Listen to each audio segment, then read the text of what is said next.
প্রতিদিনের চিন্তা ও প্রার্থনা। 6ই আগস্ট, দিনের প্রধান চিন্তা। তোমার হৃদয় মনকে সৌম্য, শান্ত এবং জীবনকে শান্তিময় করিও। মুখস্থ করা যায়।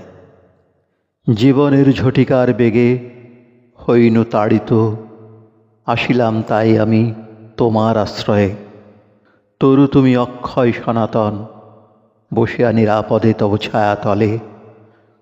পীড়িত হৃদয় মোর পাইল আশ্বাস, ফিরাইয়া দিলে তুমি মোড়ে বহু দিবসের হারানো শান্তির পরশ। উপদেশ। আমাদের করণীয় কাজ এই, যিনি জীবনের মূল উৎস, তাঁহার সঙ্গে যোগ স্থাপন করিব। চিত্তে স্থিরতা আনিয়াই আমরা এই যোগ স্থাপনের যোগ্য উপায় লাভ করি। যেজন অশান্ত, তাহার জীবনের পথ বড় কঠিন। চিত্তকে স্থির করিয়াই মানুষ আপন চরিত্র বলের পরিচয় দেয়। পরিবর্তনশীল সকল অবস্থার মধ্যে স্থিরতা অক্ষুণ্ণ রাখিতে হইবে।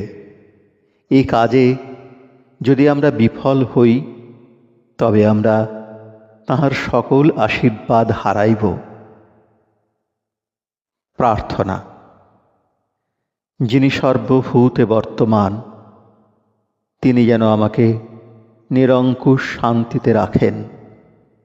তিনি যেন আমার সকল চিন্তা, কর্ম এবং জীবনকে পূর্ণতা দান করেন। আমি যেন তাঁহার সেই আবির্ভাব, প্রেম ও আত্মসম্মেলনের মধ্য দিয়া প্রকাশ করি। তাঁহার দিব্য আশীর্বাদ যেন সকল জীবের উপর এবং আমারও মস্তকে বর্ষিত হয়।